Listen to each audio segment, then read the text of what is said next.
Good evening, Shocker families. Welcome to tonight's table talk with our staff here at Wichita State. Thank you for joining us on tonight's topic: your students' basic needs. One of the most important factors in student success is ensuring students have their basic needs met. And campus housing and dining play a critical role in helping students feel safe, supported, and connected.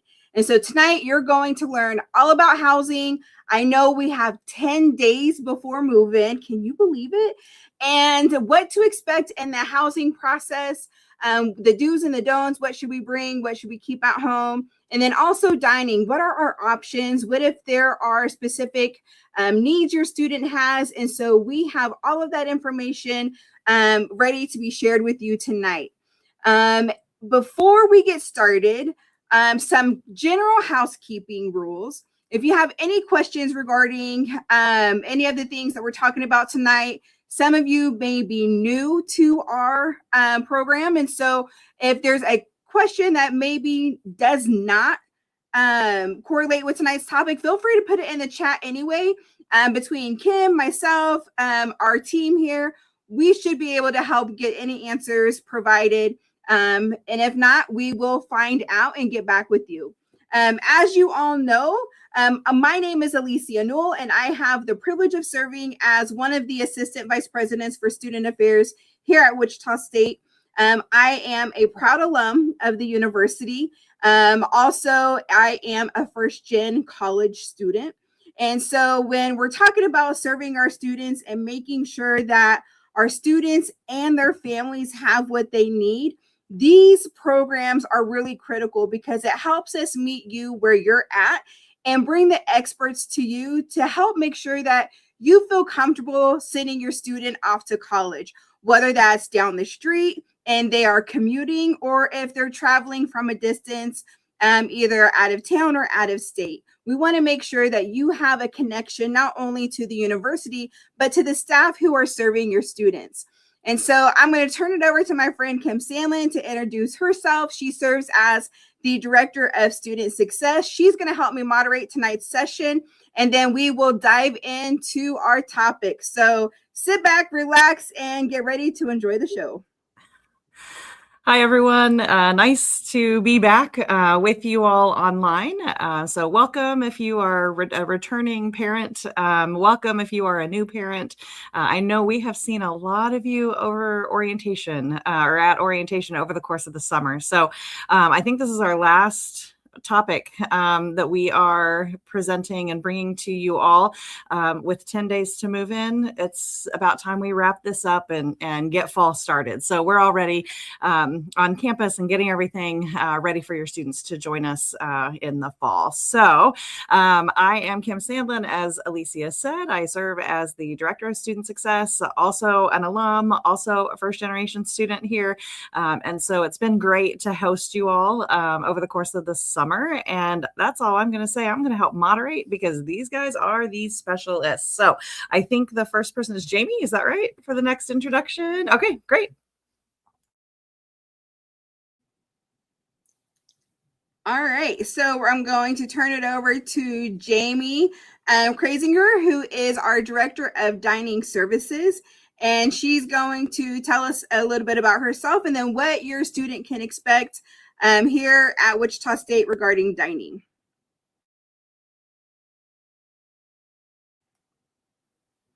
And Jamie may have froze, so we're going to jump over to Faith, hey, to get us started with housing, and then we'll get Jamie back online.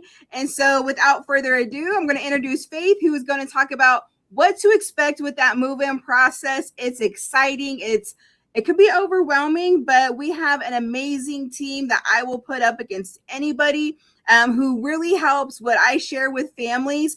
They roll out the red carpet when it comes to move-in. And this is not your typical move-in. This is valet service for many of us. And so I can't thank our housing staff enough because this is a big task that they take on. And as smooth as it is, their team does an amazing job. So Faith, go ahead and take it away. Hi, everyone. I'm Faith Klaus. Yeah, I work with Housing and Residence Life, and I'm sure that you're all feeling, excited, maybe a little bit nervous because you don't know what to expect. I will say our official move-in weekend is August 8th and 9th. So yeah, we're rolling out the red carpet for you guys. There's going to be tons of volunteers waiting to help you move in and make everything move as smooth as possible. So I will start out by saying that to have the smoothest possible experience for your student, I suggest that if they haven't already, to have a sign up move-in time slot. They can find that in their housing portal. They can sign up for either a time on Saturday or a time on Sunday, whatever works best for them. If you can't move in on Saturday on Sunday, people are moving in all throughout that next week from the 11th through the 15th. So whatever works for your student is probably whatever works. So have that move in time slot. If you haven't already signed up, you can find it in your Shocker housing portal. Talk to your student if you're not sure. Once you arrive on campus, if you're coming to Shocker Hall, I suggest that you come in from Hillside Street. Um, then you'll take a left on Perimeter Road. Shocker Hall is going to be impossible to miss. You'll see it from Hillside Street. You'll see the line. You'll get in line. UPD, the University Police Department, is going to be help directing traffic because Perimeter Road is going to be a one-way on Saturday and Sunday. So if you don't come in to campus via Hillside Street, you're going to feel a little backwards. You're going to probably ask where you are. So we highly, highly suggest that you come pull into campus from Hillside Street. I'm sure you'll see a line of cars, and then then they'll direct you per which building you are. If you're in C or B building, you'll be staying on Perimeter Road and we're going to our 15-minute unloading zones on Perimeter Road. I know 15 minutes sounds a little scary, but I promise you'll get everything out of your car. There's tons and tons of volunteers waiting to help you to unload your car. So once you unload your car in the 15-minute unloading zone on Perimeter Road, you'll guide your student to our check-in slots. If you live in B or A and D building, you'll go to the right, and there's also a 15-minute unloading zone there. It just helps kind of navigate the building better if you know what building you are. Talk to your student about their room number. Say, for instance, their room number is like B1 1100. B is the building, and then 1 is like the floor that they're on. So look at that letter at the very beginning. That will help direct them to what building they're going to be at, because I'm sure UPD is going to ask you where you are. You're going to see tons of signs. But UPD is there to guide you. There will be 15-minute unloading zones. You'll come into the lobby. We'll help you check in. Make sure your student does have their Shocker ID on them. That's going to help make this process smooth as possible too. If they don't have their Shocker ID on them, make sure they know that what their student ID is. They can find that, I'm sure, in multiple different spots. Specifically, like their Shocker email is their student ID. Once you're in the lobby, you can check out a moving cart. You check out the moving cart because if we find like a rogue one around, we need to know who damaged it and whatnot. So just make sure you're looking for that. So you'll have to check out the moving cart. We understand that there's going to be wait times for the elevators. That is why we ask you to fill out that time slot to move in. We try to mitigate the traffic and the wait times for the elevators. Elevators can only move so fast, and we only have so many of them. We have 5 throughout Shocker Hall. 4? Yes, 4 elevators throughout the entire building. We try to mitigate the traffic for that, so make sure you're, signing up for that move-in time slot on Saturday or Sunday. Let's see, once your 15 minutes are up in the unloading zone, we're going to ask that you, move your car to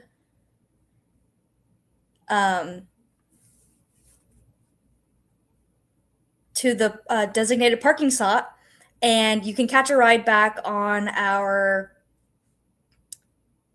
moving golf carts, and they can drive you back to the building. So don't feel like you have to walk in the heat or anything. We have tons of golf carts circling around. We have designated spots to pick you up. So you'll get back to the building. We highly suggest someone stays with the stuff so that they don't get lost. And then one person goes and parks the car and comes back to meet them.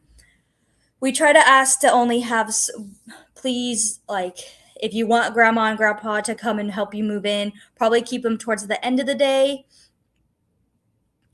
Just try to have as limited amount of people. That way, like, like I said, the elevators are going to be super busy.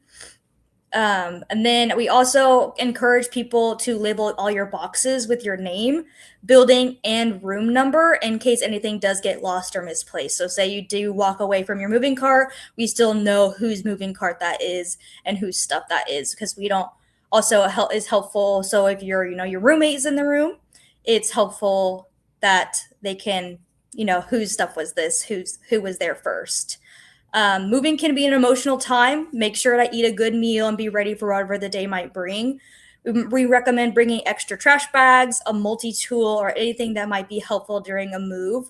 Personal straps, dollies, or carts can be helpful if you don't already have them available. Your final roommate and suite mate information will be sent out via email at the end of July, and residents can log into their Shocker housing portal and see the usernames of their roommates. You may also message them within the Shocker housing portal, utilizing the message feature in the top left corner of the homepage. But I'm also going to put a bunch of links in the chat so that you have like a standard packing list, you have a Shocker Hall arrival guide, and a Suites arrival guide as well. I know I said a lot of stuff, so I know I'm going to have tons of questions, so I'm fully prepared to answer them. No, great job. Thank you so much, Faith, for kind of giving us the rundown of what to expect with housing. I know that it is typically one of those things where there's so many people doing various different things and what that process can entail. I think really the most important thing that we can reiterate, and Faith really kind of hit on this, is there's going to be a lot of people, right? And so typically during that first and second day, we are typically moving in anywhere from 400 to 600 students or upward from that. And so we really ask that folks are patient, and we're going to give grace, and making sure that, if other folks are joining you, we welcome them to campus. We want them to come and share in this experience, but making sure that they are not in that pull-up line, that they're meeting you there, that we will have, as Faith shared, once you come in and you're a student and you are unloading the information, we will also have a team of volunteers that will be out there to help load things in and move them around. But we really want to make sure that we're preserving those drive-in lanes for folks who are moving, and that if there are folks who are parking, UPD or University Police, they will be out there directing folks. We will have folks that will get on the golf carts, and we will bring them back to the resident hall. And so a lot of information and things that will take place. And if you're not sure, don't hesitate to reach out at housing@wichita.edu. Also, your student getting in their housing portal, there a lot of information is out there already, and even on our housing website, I would say. One of the things that Faith shared is the do's and don't list, the housing packing list. We will put that in the chat for everyone, because we want to make sure that students start off on a great tone and don't bring something that they shouldn't have and get in trouble for it, right? And so those candles, no. That's probably our biggest thing is, students who bring candles. And so some of the questions that came in, Faith, I'm just going to kind of jump into that, is one of them came up from Charity. Hey, Charity. She's sorry. Do they need to be at the check-in point at the designated time slot, or are at the dorm? And so, okay, does it matter? The check-in, is that at the resident hall or just lined up? Oop, you're muted. Sorry. So you can get lined up before your move-in time. I will say, like I said, we mitigate how many people can move in at once. So we try to keep it to 15 people moving in every 30 minutes. So you are more than welcome to get in line, like maybe like 30 minutes before your move-in time. That way we kind of keep it seamless. I will say it's totally okay if you're supposed to check in at 11 and you walk into the lobby at 11:30. We're not gonna, make you wait until tomorrow. We're not gonna tell you can't move in or anything like that. We totally understand lines happen, things, wait times. We are super understanding of everything. But yes, please don't get in line at 8 a.m. if you move in at 10 a.m. But you are more than welcome to get in line maybe 15, 30 minutes ahead of your move-in time. Perfect. All right. Process, is it the same for the suites? So the suites and the flats are very much more relaxed than Shocker Hall. I believe we do still do move-in time slots for there, but it is not kind of as high as stakes. So don't feel like you need to get in line. I say you can arrive maybe at your move-in time. If you live in the suites, you can get in line at 11. You'll move in at 11. It's very much more relaxed at the suites. Yeah. I would say the biggest difference between the two move-ins is at Shocker Hall, you are given that 15-minute time slot to unpack, get your things moved up to the room, and have your vehicle moved. Compared to the suites, when you get there, you're actually going to park your car in the parking lot and then go in, check out a cart, and then come out to the car and unload. Those are probably the two biggest differences between the two resident halls. And so again, there's going to be folks there to help with that loading and unloading at both areas. And so just make sure that you're preparing accordingly. Ooh, good question, Ma. Okay. Should they bring their own wagon? Oh, you're muted again. Sorry. You don't have to. Like I said, we do have carts that are pretty big. They will hold almost all of your students' stuff, especially if they already have like suitcases and their stuff is already in boxes. If you want like a smaller wagon to like that you can unfurl and put stuff in, please, by all means, whatever makes it easy for you guys. But we do have carts that people can check out, and we recommend. I would say from one parent to another, who last year I moved my daughter into the resident halls. And I would say by far, if your car is packed to the rim, save space and do not bring it. You're not going to need it because we have those move-in boxes that are available for students to check out. And it really holds almost a full carload full of stuff. Refrigerators, TVs, all the storage drawers for under the bed. What I will share though is if you're planning to do a Target or Walmart run after you move in and you have maybe a lot of waters or groceries, you're bringing back snacks to the room, it will be much easier if they have a wagon in their car that they can load up and then pull back up into their room. So for that, yes, I would say you want a wagon. Other than that, one is not needed. All right, I'm going to keep a couple more questions. All right. If their time is at 11, how early do they need to get in line? Like I said, maybe like 15 to 30 minutes before your move-in time. But we're not, like I said, if your move-in time is at 11 and you roll into the lobby at 11:30, that's perfectly okay. So please don't get in line at 8 a.m. If your check-in time's at 11, 15 to 30 minutes will do you just fine. Yeah.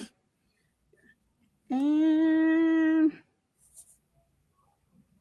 oh, thank you so much. Yes, be patient and kind. Doesn't cost a thing. Thanks, girl. All right, next question. Will there be one-way traffic, moving cars, volunteers through the weekdays? Great so there question. Will be.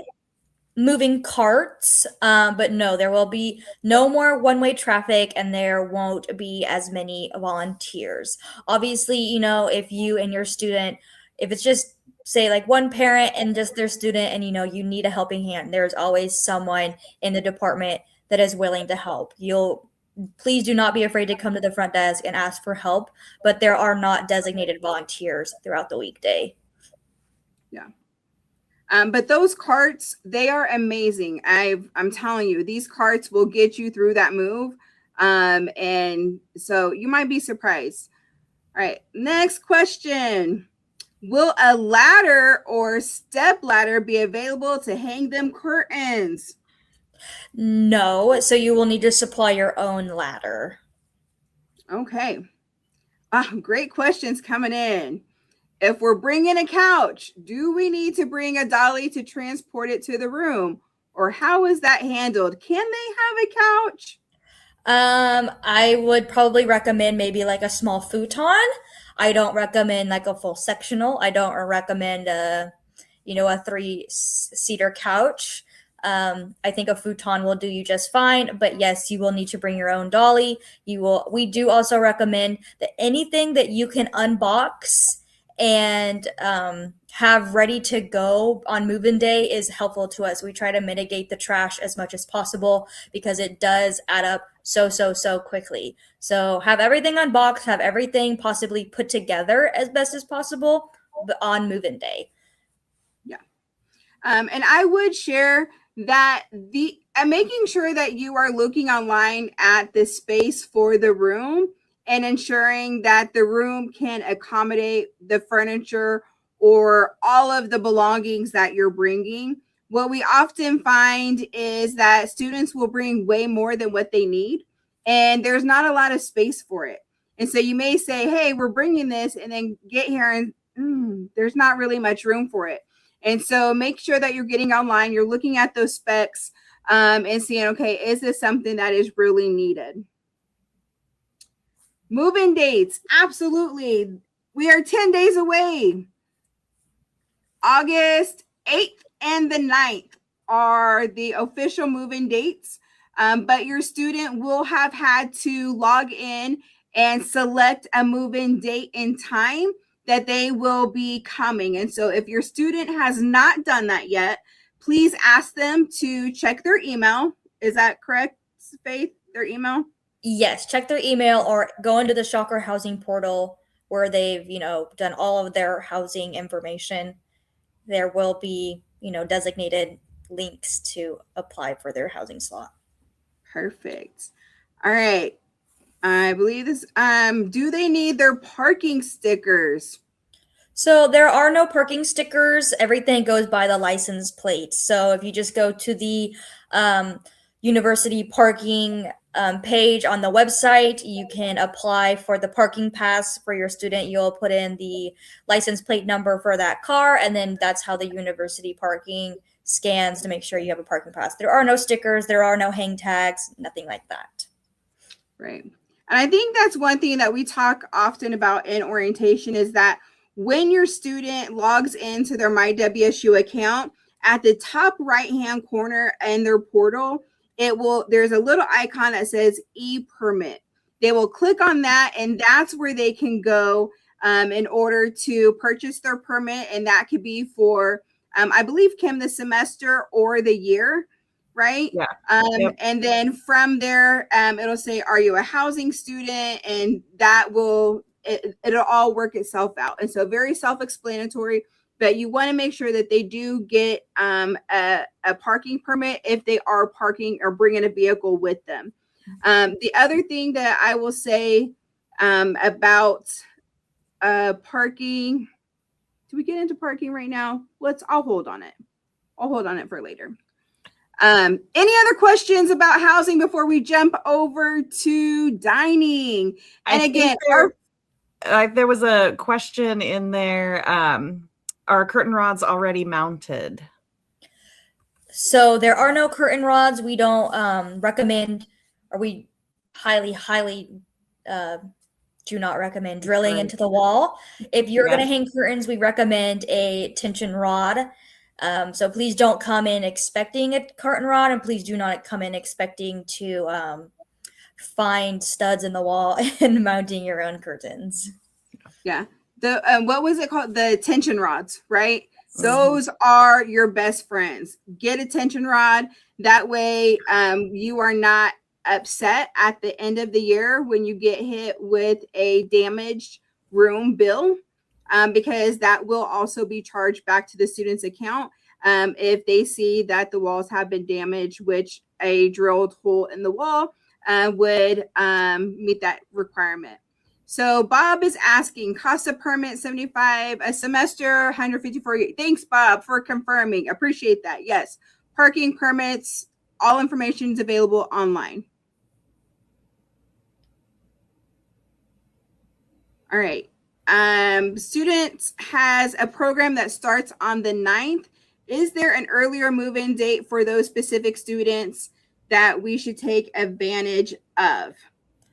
Yeah. So our earliest move-in date is August 8th. So your student can't move in August 8th. But if you are concerned about, being there on time, there is a early move-in arrival submission form that you can find in the housing portal that you can. I suggest highly doing that as soon as possible so that my boss, Hannah, can approve it as soon as possible. The earliest anybody can move onto campus is August 5th. And I think Right. too, just to pop in, I think that a lot of folks get worried about that they're not going to have enough time, and oh my gosh, they have to do something the next day, and it's a mad dash. They're going to be there the whole week, so they get their, you get the minimum set up. They're going to be fine. There are a lot of students that are in this same program. All of our preseasons are going to start. Actually, we have one early preseason next week, but those are for local students. And so any of the preseason programs that would include students from out of state, you're going to be fine. If you have that move-in date on the 8th, you'll be fine. And I want to go back to one of the concerns, I think, or one of the questions was, do they have to move in that 8th and 9th, or, what's available later? And I think really, again, that's a family choice. I highly recommend, if you don't mind doing a little bit extra heavy lifting, to wait until some of that is kind of settled down a little bit, right? So if you don't have anything that requires you to be on campus early, a Monday or a Tuesday move-in is a really great option.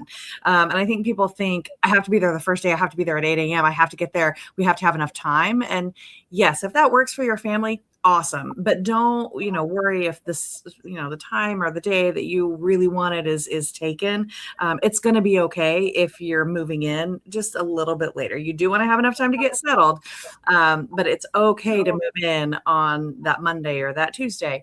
As long as you're moved in by class date, first day of classes, you're good. So, yeah. All right. So, what options do they have for hanging decorations on the wall? So really your only option is possibly to use like painter's tape is what we recommend. Unfortunately, there just isn't any possible, like we do not recommend command strips. We do not allow people to drill into the wall or anything like that. So if you're looking to hang something on the wall, it could possibly only be like a poster, like with painter's tape, but please don't come in expecting to hang shelving, unfortunately. All right, great. So are there blinds in the windows? Yes, there are. Every room has a set of blinds. And so when we're looking at curtains and all of this, I'm thinking of, the TikTok that I see of kids coming in, and they're bringing in the headboards and the vanities and all these big things, right? And so again, making sure that you have what is available for the room, blinds, if that suffice, great. If they want, I know some students, they prefer to have blackout curtains because they want to make sure that they can get a good morning sleep. And so whatever their preference is, just make sure you're using those tension rods, and that if there's any other questions that you may have around the window treatments, give our housing folks a shout. Miss Glover, hello, Mama G, I miss you. So students can't use push pins anymore. Yeah. I honestly forgot push pins existed, but I'm gonna be on the safe side and say no, you cannot use a push pin. Okay. We will confirm and post that in our on our family page. But I would say to be safe, yes, painter's tape, absolutely. And again, when in doubt, when your students checking in at the front desk, they can always ask us again there, just to make sure that they're on the safe side of things. I'll jump in, and I think it's worth noting, if you decide that you're going to go against the rules and do something, your student will be responsible for the damage and paying the damage. And so I think that's worth saying at this, this is why it's really important that you are using appropriate materials to hang things, right? Because we don't want to have that. We don't want to be damaging the rooms, right? So, okay, keep going.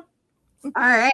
So, what are the size of the windows so we know what to get? Tracy, you would be proud of me. My team actually went a couple weeks ago to measure the windows. We will have that information up and available on the Shocker Parent Family website, on our website, as well as our social media platform. And so I will get that out available to you tomorrow. Unfortunately, I don't have that right available with me right now, but we do have those measurements. We'll get them to you because we know it's important to make sure you have the appropriate length and things to cover the entire window treatment.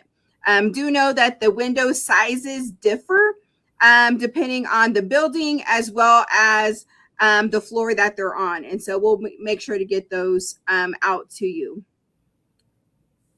Miss Glover, she's moving here in February.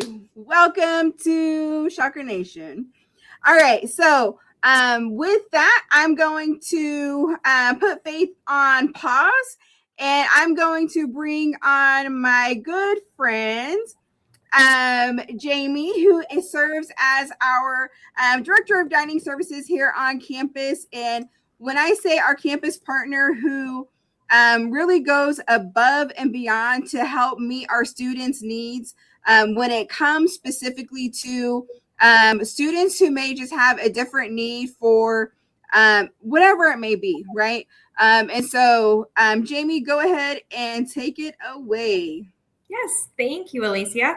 My name is Jamie Kreisinger. I'm the director of the dining program. And so within the dining program on campus, not just including the dining hall, we have an amazing catering program. We have our retail space that really encompasses the Starbucks, the Panda Express, Freddy's, all the fun places to eat.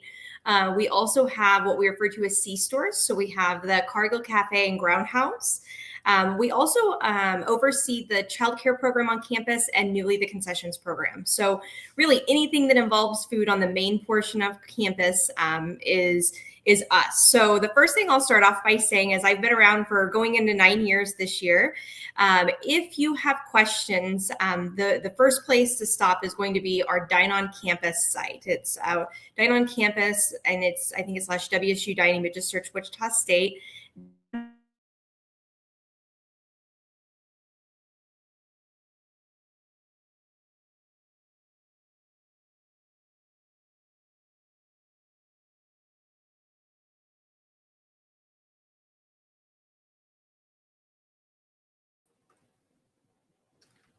Whoops, I think she may have froze. Oh, there we are. Did I cut out again? I apologize. You did. Yep, I put the website up. You're good. Okay, is that where it cut out, was the website? Yes. Mm-hmm. Okay. So what I had said while I is that the next piece is if you have questions, and I know folks get very hesitant, reach out to me directly to my email. There's going to be times that, you know, mom and dad's pot roast don't taste like the dining hall's pot roast, and that might, you know, really cause some frustration when it comes to finals week for your students. So don't hesitate. I'm on Dine on Campus. I think Alicia will put my email up here in just a few moments. But let's start with the dining hall. So if you're moving into Shocker Hall, you will have an unlimited dining program. And what that means is you'll have your ID, or your student will have your ID. They'll walk in and swipe. They can come in and pick up an apple. They can come in and have a full meal. They can grab a bowl of cereal. We want them to be able to make those options and eat like they would at home. This is their home away from home. It is their kitchen, and we recognize that. Our menu is on Dine on Campus, and here within the next week, it'll be live for the entire semester. So you can see what you're eating on September 5th, or you can go to December 5th. Our hours of operation at the dining hall, we have found that students don't like to hang out with us on the weekends. So Monday through Friday, we are open from 7 a.m. until 10 p.m.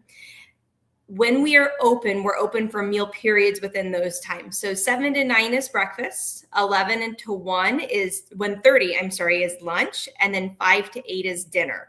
What we're doing in between that is preparing for the next meal period, or cleaning up, or ordering. So just like your kitchen at home, you don't have a full Thanksgiving spread 24 hours a day.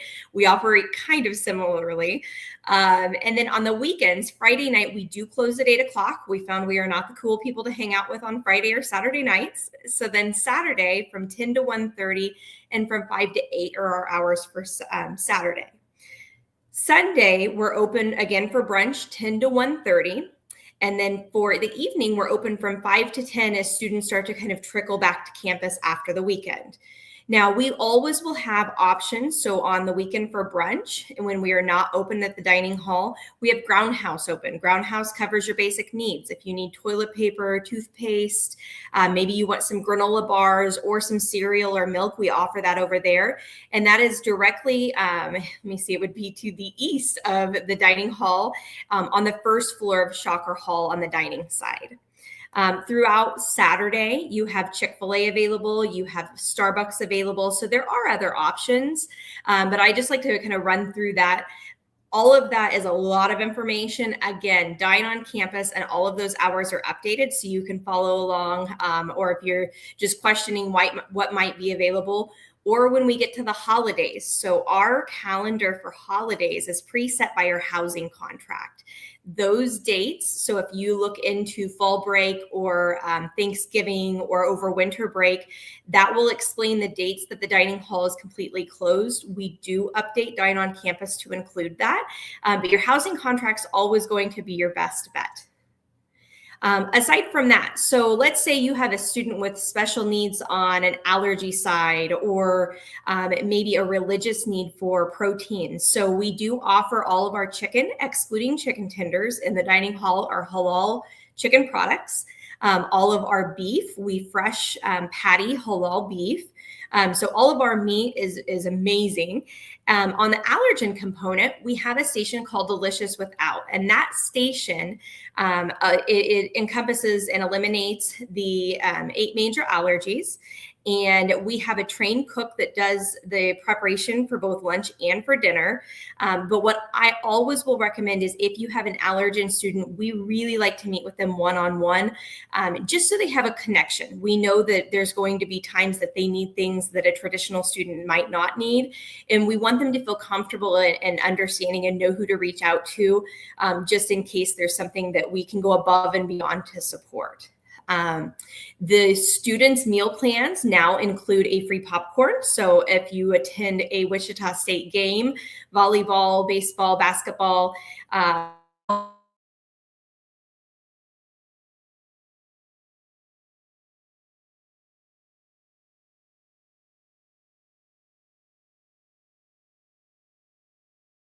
Oh. All right. So move at the sports events, athletic events on campus. Individuals can get their free popcorn. In addition to that, Students have access to free athletic Hopefully tickets through with their Shocker card. And so making sure when they're taking advantage of all of our athletic events on campus, which are free to them with their Shocker card, they're stopping by and picking up that free popcorn that Jamie was talking about. Yes, perfect. So with that, their ID, they also can use dining dollars. So dining dollars, which we'll get into that. So that goes with the question of, can they use their swipes in fast food? So they cannot use the traditional unlimited swipe, but they can use their dining dollars. Dining dollars are those choices of tiers of dollars you select when you move in. So if you know your student's going to go to Starbucks every single morning, I would not stick with that $75 amount. But you also are able to go and use dining dollars over within concessions to buy a hot dog. You can eat the Chick-fil-A sandwiches. What happens when your student blows through $75 before classes have started? That's a great question. So Dine on Campus is again going to be your answer. The dining dollars are tied to their housing meal plans. Shocker dollars work the exact same. You can purchase buckets of those, and the dollar amount you purchase, you get kind of a kickback. So that's where we recommend doing that versus just sending your student with a credit card to Freddy's every day to get custard. Aside from that, that covers the basics of the dining program. Again, I think that the biggest part for us is the reaching out and communication. I'm here. I'm up at 4:30 in the morning. I go to bed at about 11 o'clock. We are here to help. And there's going to be things that come up, explaining coming in that, we make some amazing food, but it might not always be exactly what mom and dad and grandma and grandparents or whoever has made at home. So to encourage folks to try new things, but if they feel like they're missing something, also reach out. We are the kitchen. We're their home away from home, and we're here to support. Let me go through some of the questions. We got, Kim and I can help with the questions. Sorry, Jamie. All right. So you talked about swipes. Okay. So swiping at fast food options on campus. Yes. So they will swipe only over at they'll physically swipe the card, but their unlimited swipes will cover at Shocker Hall Dining only. And that is the full scale breakfast, lunch, and dinner, all of the station varieties over at the retail space with the national brands and the fast food spaces and Ground House. That's where you would use dining dollars or Shocker dollars if you have to reload once you've drank all your Starbucks. All right. Are they able to use their card at, say, Chick-fil-A or maybe Fuzzy's on campus, or is it only just for dining? Yeah, and that does get confusing. So Fuzzy's is amazing, and Lord knows I love Jersey Mike's. They are they're over on the innovation side. So dining service is really on the main campus. So unfortunately, that's where your cards are going to work. So if you really focus on the Radigan Student Center, Shocker Dining Hall, the concessions program, the one-off is Cargill Cafe that's over in Woolsey Hall. Those are the best places to use those. Great, thanks. Yes. All right. Are there locations listed anywhere that they can use their meal swipes? And that's a great time to remind them that they can download an app. Mm-hmm. It is. So Dine on Campus is also an app, and that encompasses and covers everything you would need to know. It also will show the hours of Chick-fil-A. We all know that they're closed Sundays, but Saturdays for us, they're only open 11 to 2. So yes, that place would be Dine on Campus. Michelle, is it just one ticket? I think that's for popcorn and stuff like that. I think, right? Yep. If that's what it's referring to, that would be correct. It's one swipe. So you would use, again, your student ID to swipe for that one popcorn per sporting event. Now, if there is a baseball game and a basketball game or whatever it might be, you can use one in each place. Michelle, please drop another message if this is not correct. Also, popcorn and admission. Yes, they get one free ticket.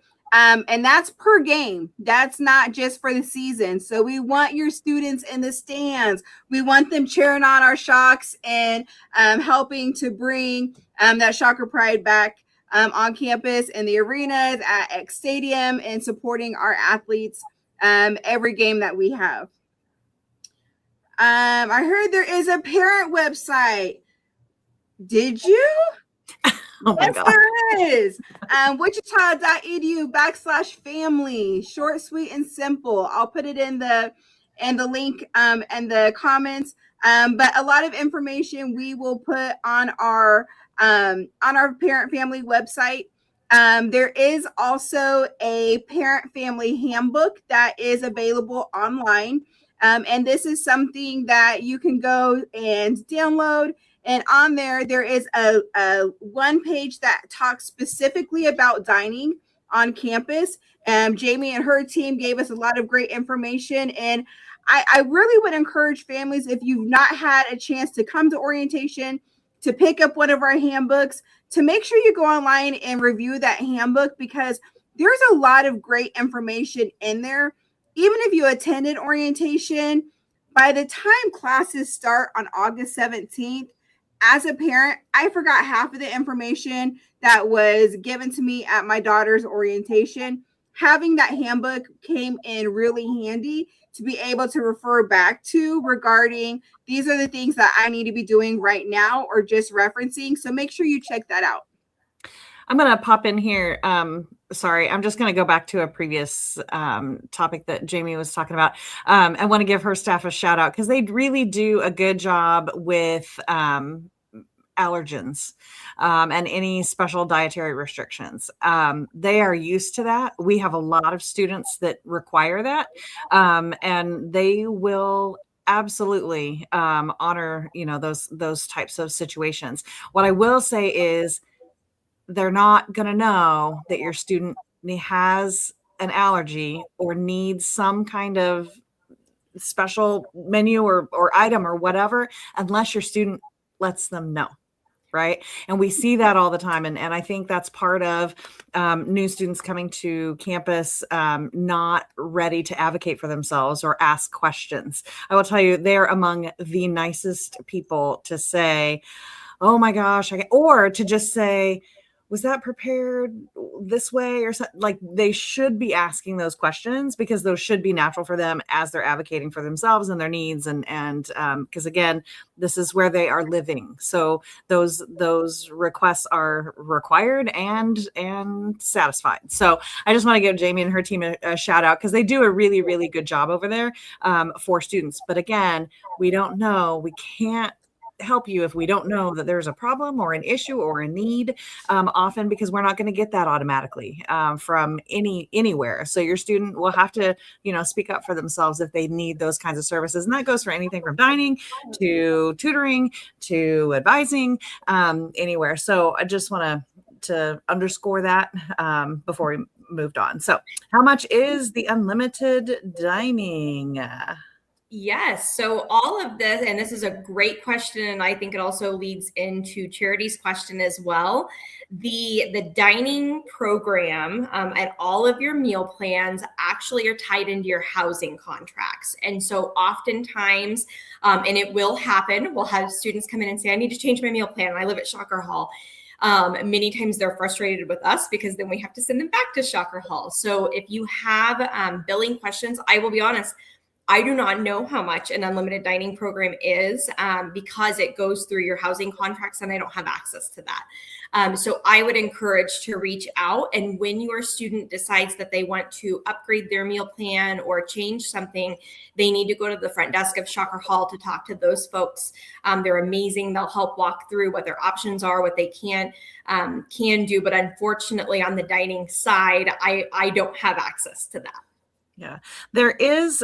Oh, sorry, Alicia, you may be jumping in to say that. There is a recorded I call it webinar, Shocker Family Table Talk, about paying tuition and fees, where Ryan, who spoke at orientation, who talks you through that, actually goes line by line, explains that, and answers a lot of those questions. So if you want, I think that one is one that we get a lot of reviews, rewatches when it comes to payments and tuition and all of that. So your student can set you up as an authorized user. They will have to do that if you are wanting to see that tuition and bill and how everything is broken down. But that has all been posted and ready to go. So I was just going to encourage you, if you want to rewatch that could help you understand that billing process a little bit better. So, and when they also log back into to their housing portal, that information will be in the portal as well. And so just making sure that when they go in and you're clicking on those things, that you're looking to see what that cost is, because it is important. But also the one thing that I do want to share that I love about my partner, Jamie, is that there's times where students will call home and be like, there's nothing to eat. I'm starving. There's no food. And what I want to reiterate is it may not be what they want to eat, but there is always food available, right, Jamie? Or, hey, why did my student utilize, they have no, Shocker dollars left to be able to utilize, and we gave them this and they're having to use all of the Shocker dollars because there's nothing in the dining hall to eat, Jamie. And one of the things that I share with Jamie is we make sure we're keeping receipts because we want to make sure that we are being good stewards, not only of helping our students understand how to budget and things of that nature, but also if there's things that we need to change and adjust, because there is truly an issue. And what I have found with Jamie over the past, several years that we've been working with each other, when some of these issues come up, I'm like, hey, Jamie, can you do a quick run and look and seeing where the student is using, these, or how many times have they come to swipe in? And what we're seeing on the other side might be vastly different from what's being shared. And so there was a time where they had said, I can't eat anything in the dining hall because there's never any food. And when we looked at the backside, the student was getting a caramel frappuccino and every morning at Starbucks. Now, I don't know about you, but that's a pretty big bill, right? And so there may be things that they are just luxury, things that they want, and they're wanting more, and that's great. We want them to have it. That's what it's there for. But there are always other options that are available there at the dining hall. One other thing I want to share that I love about our campus dining partners is they offer these green Tupperware containers. And are they still green, Jamie? They are. Okay, the green Tupperware containers that your student can purchase for $5. $5. $5. Okay, make sure I'm not out of. So that your student can purchase for $5. If your student is coming into the dining hall and they're wanting to take food out to go, they will need one of those containers. That's the only way that they can leave the dining hall with food. But it's great because they can reuse it as often as they want. And then at the end of the semester or year, if they no longer want it, they can give it back to dining and they get their $5 back. It is a great deal. The other thing that Jamie may not have talked about enough that I would say is our late night dining hours. And so we understand that our students work. They are working after class. They have different shift and time schedules. And so we really want to make sure that those students are accommodated for. And so those late night hours, they're available. They're great. And so again, kudos to you and your team, Jamie, for all that you do. Also wanted to say too, if your student gets ill, Jamie, can they get something kind of taken up to their room still? Yes, absolutely. And with that, I'll cover another piece that as you're talking, I realized they've forgotten. So let's say they're ill, or let's say they recognize that they think, our roasted corn maybe is burnt, not recognizing it's roasted corn. We have throughout the dining hall, throughout our dining program, QR codes, and it's called text to chat. It truly is anonymous. It comes right to my phone. I am glued to my phone, so generally it's me replying. If they need a sick meal, if they have a question, in this day and age, we recognize that not everybody wants to have a face-to-face meeting, and that's fine. It's a great way to anonymously ask those questions from the comfort of their phone. And generally within 30 minutes or so, we'll have an immediate response. And I get messages at 11 o'clock at night. Can you make buttered corn tomorrow for lunch? We have questions of, hey, your Dr. Pepper's out. Nobody's standing watching the Dr. Pepper to make sure that it's full at all times. So it really is helpful. But if you're sick in a room, text me and we'll find a way to get you up a meal and to make those accommodations. Absolutely. Again, where can they reload the Shocker dollars? Yeah, so a few options. So we've got Dine on Campus. If you're away from campus and want to do it online, late in the evening, that's a great option. The other part is you could call the dining office, and our dining office is able to help you over the phone. We have somebody in the office that speaks Spanish, so if you have some support there, they also can walk you through the variety of meal plans we offer for those that aren't living in the dorms and maybe are further down the line that want monthly subscription meal plans, or if you're a parent that lives locally and you want a meal plan to come in and eat. Shocker Hall is open to the public, and so anybody can come in to eat. And so those options are all available either online or through our office. Perfect. All right. So where does the student get the green Tupperware? It is an awesome idea. Indeed, it is, Katie. Yes. So, and to elaborate a little bit more, so when your student comes into the dining hall, they are able to pick up, and it's a deposit for the $5 to Alicia's point. They can pick that up right at the counter as they're swiping in at Shocker Hall Dining. They do still have to swipe additionally for the food itself. So the $5 is for the container, and then there's the cost of the food. That does seem to confuse some that are on strictly a dining dollar plan as they get into their sophomore, junior, senior year. So know that, but they can pick it up at the dining hall.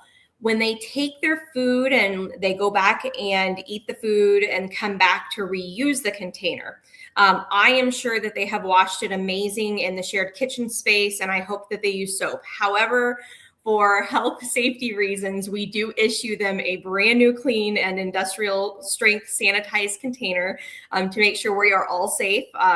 We definitely want to follow protocol there. So every time they bring it in, they can bring it in dirty. They are not required to clean it out. They bring it in dirty to us. We give them a new container.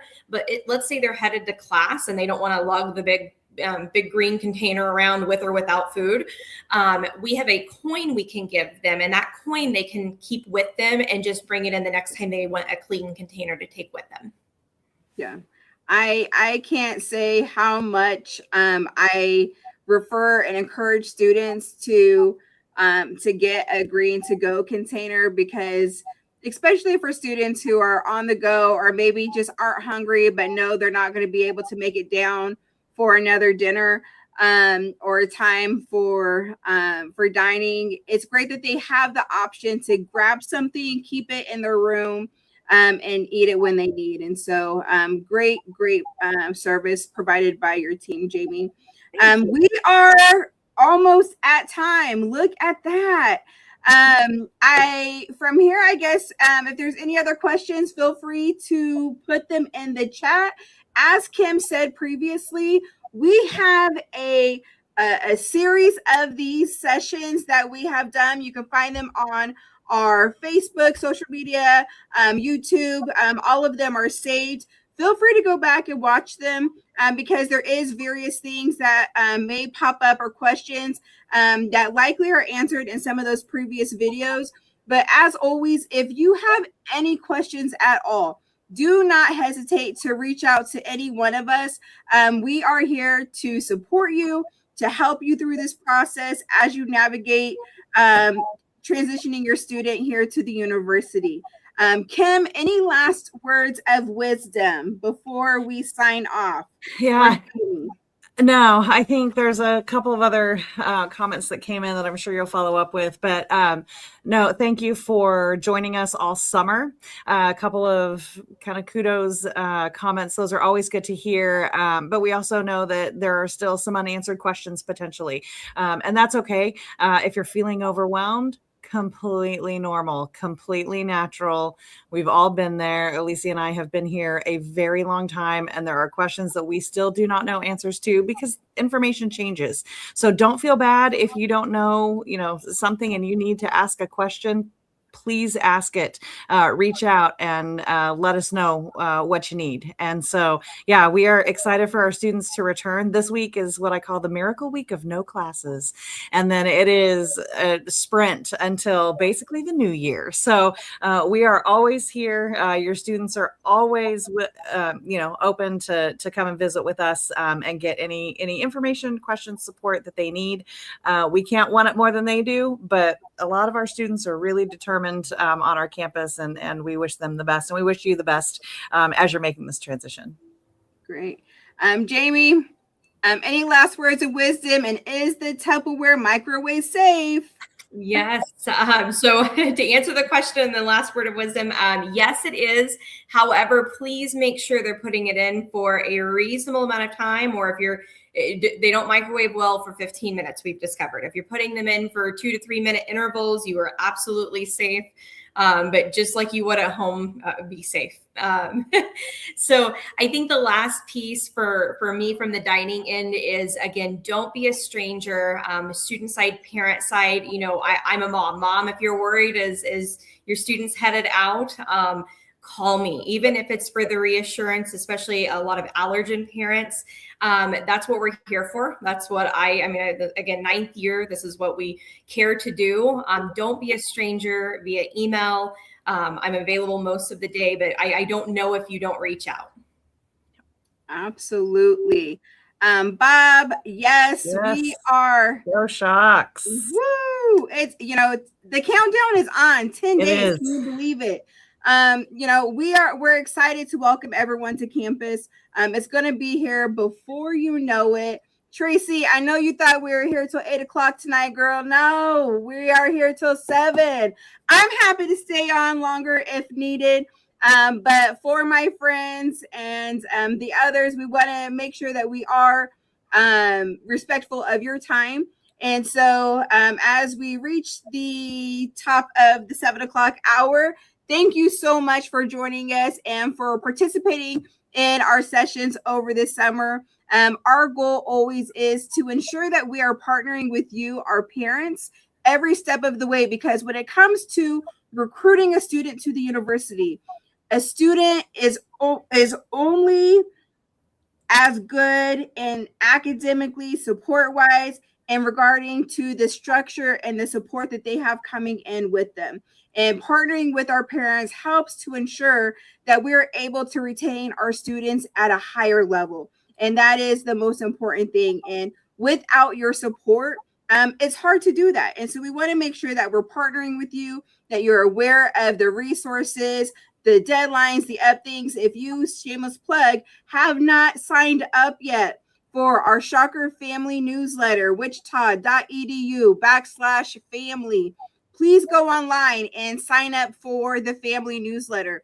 This is where you will get information directly from my team on what's happening around the university, important deadlines, upcoming events on campus, and ways to stay connected with the university. One last thing before we sign off regarding campus housing. If your student has not yet uploaded their meningitis records, that is something they will need to do or bring with them for move-in. Please make sure that this is completed. If not, a hold will be placed on their account. You can get more information at wichita.edu/meningitis. They can also upload their health documents online at wichita.edu/upload health docs. And so for me and my team, that is all we have. We are excited to welcome you to campus. And remember, be kind, be patient, extend gratitude. And Michelle Sun, is there a raffle tonight? right there, you're it. I'm calling it because I completely forgot. So for tuning in and for reminding me, Michelle, you're the lucky winner. We will get your gift mailed out to you. So congratulations. I completely overlooked that. Again, we're excited. Welcome to the Shocker family, and we'll see you on campus in 10 days. Bye, everyone.